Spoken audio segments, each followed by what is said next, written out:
केंद्रीय जल आयोग ने जनवरी 2018 में मार्गदर्शक तत्व जारी किए हैं।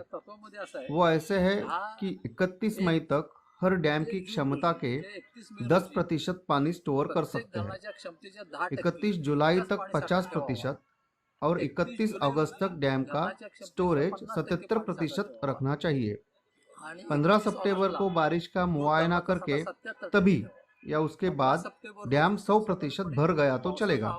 इस तरह के मार्गदर्शक तत्व केंद्रीय जल आयोग ने सभी जगह पे प्रस्तुत किए हैं। केंद्रीय जल आयोगाने जानेवारी 18 मध्ये सर्व ठिकाणी पाठवून दिलेले ते बाहेर केलेले। अभी तक क्या होता था, बाढ़ आती थी जाती थी, अधिकतम 10-12 घंटे में सांगली से बाढ़ निकल जाती थी, पर 2005 की बाढ़ सांगली में 8 से 10 दिन तक रह गई थी। इसकी प्रमुख वजह है आलमट्टी। आलमट्टी ये डैम पहली बार 519.60 की क्षमता से भर गया था और उसी वजह से जब तक पानी का लेवल कम नहीं हुआ तब तक मतलब 8 से 15 दिन तक पूरा सांगली बाढ़ग्रस्त हो गया था। 2005 में आई हुई इस बाढ़ की वजह केवल आलमट्टी डैम ही है। उसके बाद 2006 में 2005 से ज़्यादा बारिश होने के बावजूद उस वक्त इरिगेशन डिपार्टमेंट से नियोजन सही तरह से होने की वजह से मैं खुद 2005 में इरिगेशन डिपार्टमेंट में था। 19 साल इरिगेशन डिपार्टमेंट में मैंने केवल कृष्णा नदी का साधन, संसाधन और महापूर इन विषयों पे काम किया है और उसी वजह से मुझे कृष्णा नदी के बारे में कोयना से आलमट्टी तक सभी जानकारी है। महाराष्ट्र के आखिरी बांध राजापुर से जितना पानी बह गया था उससे ज्यादा पानी आलमट्टी से छोड़ने की वजह से ये बाढ़ नहीं आई थी। आलमट्टी डैम के विसर्ग में सातत्य नहीं है। विसर्ग इस तरह से होना चाहिए कि महाराष्ट्र का आखिरी बांध राजापुर से जब 3.5 लाख क्यूसेक से 4.5 लाख क्यूसेक का विसर्ग होता है तब उसी वक्त से अगर 30 से 40 हजार क्यूसेक्स का ज्यादा विसर्ग आलमट्टी से किया जाए तो बाढ़ नहीं आ सकती। आलमट्टी डैम का जलस्तर किसी भी हालत में 1 सितंबर तक 516 मीटर से ज्यादा नहीं होना चाहिए, लेकिन ये स्तर पहले से ही 519.6 इतना रखा जाता है।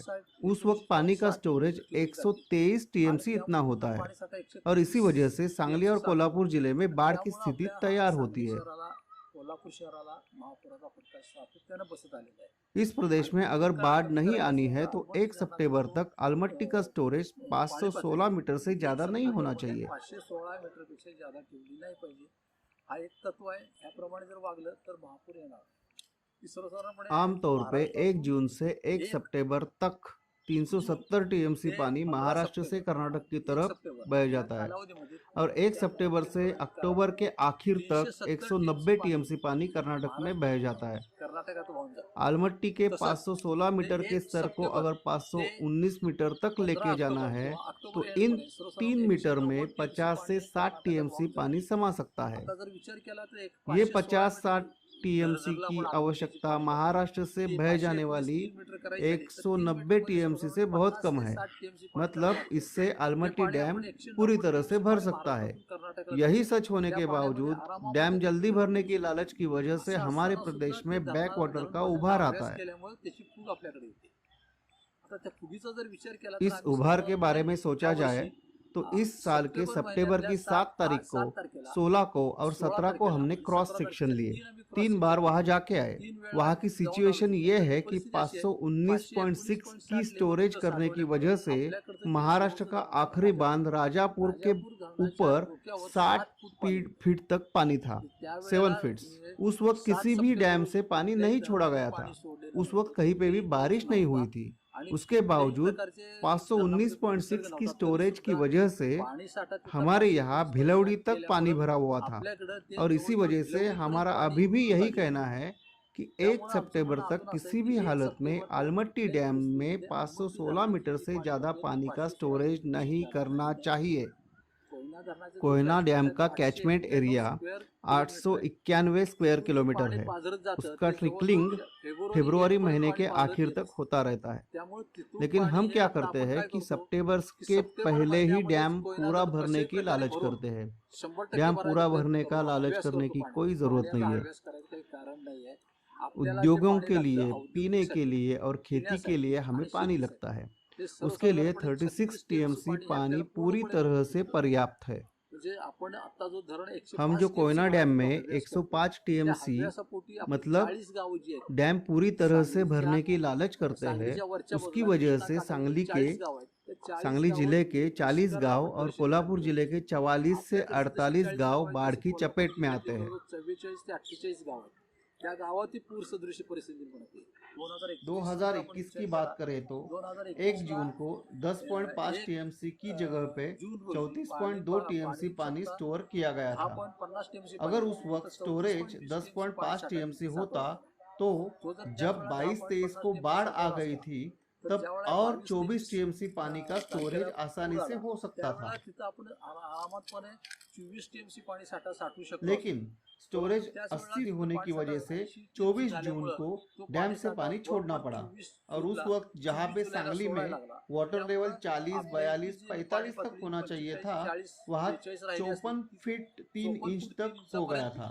अगर पहले ही अतिरिक्त पानी का स्टोरेज नहीं किया होता तो बाढ़ नहीं आती थी। शासनाचं म्हणणं असं आहे की सरकार का आम्ही कहना जुलै है कि हमने 22, जुलाई 22, 23, 23, 24 को 17 टीएमसी पानी परंतु छोड़ा है, परंतु लेकिन त्याच 1 वेळेला जून को आज 24 TMC टीएमसी पाणी पानी का आता जे अतिरिक्त साठवलं गेलं, स्टोरेज नहीं ते किया साठवलं जाता गेलं नसतं तर तो कोयना धरणाच्या भारी पोटात बारिश के पाणी बाद साठवून भी कोयना डैम के धरफुटीसारखा पेट में प्रकार पानी झाल्यानंतर समा ते जा पाणी सकता था कृष्णा और नदी नदीच्या पात्र का पात्रातून पानी वाहून बह जाने के गेल्यानंतर बाद डैम वरचा का जर पानी सोडलं छोड़ा असेल जा तर सकता चालतं. था। सर्वसाधारणपणे आपण काय आमतौर पे हम कहते की हैं 1 1 सितंबर के बाद पाणी साठा डैम साठवायला पूरा हरकत नाही. भरने में दिक्कत 1 नहीं है। सप्टेंबर पर्यंत 1 सप्टेंबर तक 73.50 TMC या स्पिलवे 73.5 टीएमसी स्पिलवे है, तिथून पाणी आपण let मतलब out वेस्ट करतो. वेयर है, समजा अगदी वहां काही से नाही पानी झालं तरी ले आउट 80% किया जाता हा है। पाणी साठा साठतच तब तक असतो. कुछ भी कोयना नहीं तो धरणात. 80 काही जरी प्रतिशत नाही पानी झालं तरी स्टोर 80% होता ही पाणी है। साठा जर धरला तर कोयना डैम आपल्याला में कमी पडतो 20 TMC पाणी.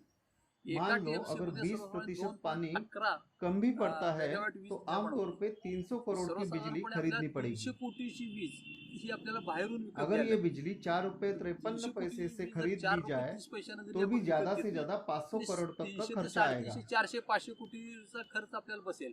आता बाढ़ से होने वाली हानि नुकसान आहे 11,000, 12,000 करोड़ तक है। 11,000, 12,000 बिजली हम बाहर से खरीद सकते हैं, लेकिन हम अतिरिक्त पानी स्टोर करने का लालच करते हैं। 3000 अगर हम 600 करोड़ की भी बिजली बाहर से खरीदे तो भी किफायती है, फायदेमंद है। 600 कोटीची वीज जरी बाहेरनं विकत घेतली तरी ती परवडण्यासारखी आहे. धरणाचं डैम का प्रचलन म्हणजे पाणी प्रचलन किती मतलब साठवायचं, पानी कब कुठल्या तक तारखेला किती कितना साठवायचं आणि कुठल्या स्टोर तारखेला होगा सोडायचं. और कब ते तक एक कितना गणित असतं, त्याला छोड़ना प्रचलन चाहिए, म्हणतात. इसका मेल। हे प्रचलन जे आहे प्रचलन के नियमों का ते पालन जर किया तो व्यवस्थित बाढ़ केलं नहीं गेलं आएगी। तर कुठल्याही परिस्थितीमध्ये कृष्णामध्ये महापूर येणार नाही. आणि प्रचलन प्रचलनाचं का असं आहे की ऐसा है एकात्मिक कि प्रकारे यह करायला पाहिजे. एकात्मिक तरह से आपल्या करना इथे चाहिए। धरणं मोठे आहे. ते हमारे कसं यहाँ कोयना, वारणा, राधानगरी और दूधगंगा ये बड़े डैम है। त्यानंतर राधानगरी आणि दूधगंगा ही मोठी चार इन धरणं. 4 डैम में या चार स्टोर किया हुआ धरणांमध्ये पानी साठा जब साठवला छोड़ना जातो. पड़ता है ते पाणी जे तब सोडलं उसमें जातं, पहले ते दूधगंगा पाणी डैम से, सोडण्याचा प्रकार बाद पहिल्या में सुरुवातीला राधानगरी से, उसके दूधगंगा बाद नदी वारणा म्हणजे और आखिर में कोयना डैम से दूधगंगा पानी नदीतून छोड़ना पाणी सोडलं चाहिए। पाहिजे. त्यानंतर वारणेतून पाणी सोडलं पाहिजे आणि त्यानंतर लेकिन एक साथ सभी डैम से पानी छोड़ा जाता है कोयनेतून और सोडलं उसी पाहिजे. वजह से एकाच वेळी एक सगळ्या दूसरे की धरणातून वजह पाणी से सोडल्यामुळं बैक वाटर का एकमेकांच्या उभा रहता ठिकाणी है। येत जाते. काय होतं सांगली शहराच्या वर 7 क्या किलोमीटर होता है, अंतरावर सांगली के ऊपर 7 येरळा किलोमीटर नदी पर येरड़ा नदी 8 कृष्णा ते 9 नदी को किलोमीटर मिलती है, अंतरावर वारणा नदी नीचे खालच्या 8-9 किलोमीटर पे वारणा मिलती आणि है, त्याच्याखाली 8 उसके आगे किलोमीटर 8 अंतरावर किलोमीटर पर पंचगंगा नदी मिलती है, त्याच्यानंतर उसके 8 आगे 8 किलोमीटर पर दूधगंगा, वेदगंगा नदी मिलती है, आणि त्यानंतर एक उसके 8 ते आगे 10 8-10 किलोमीटर पर घटप्रभा नदी. घटप्रभा नदी मिलती हा है। जो कॉन्क्लेव यह जो हा कॉन्क्लेव नदीचा नदी प्रवाह है, हा नदीचा प्रवाह एक एकाच साथ वेळी सगळे सभी जण प्रवाह आहेत. आने की वजह से सगळीकडची उभर आता है। पंचगंगेची जी फूग आहे ती कृष्णेमध्ये पंचगंगा का उबार कृष्णा में आता त्याच्या है, खालच्या उसके नीचे वारणा का उबार कृष्णा में खाली आता येते. त्यानंतर है वारणेतून और पानी का कृष्णा बहाव नदी. रुक जाता है। आणि असं करत करत त्या फुगीमुळं आपल्याकडं निष्कारण पाणी वाहण्याचा प्रकार कमी होतो. तर ह्याचा ह्या पाणी वाहण्याचा जर अभी विचार पानी केला के बहाव के बारे में तर बात सर्वप्रथम करें कोयना धरण ते तो कोयना डैम से हा कराड़ जो तक कृष्णा उतार नदी आहे का नदीचा, स्लोप तो 1 नदीचा किलोमीटर उतार पे 80 एका सेंटीमीटर इतना है। किलोमीटरला 0.80 सेंटीमीटर म्हणजे एका किलोमीटरला 80 सेंटीमीटर एवढा कोयना नदी ते कराड आहे.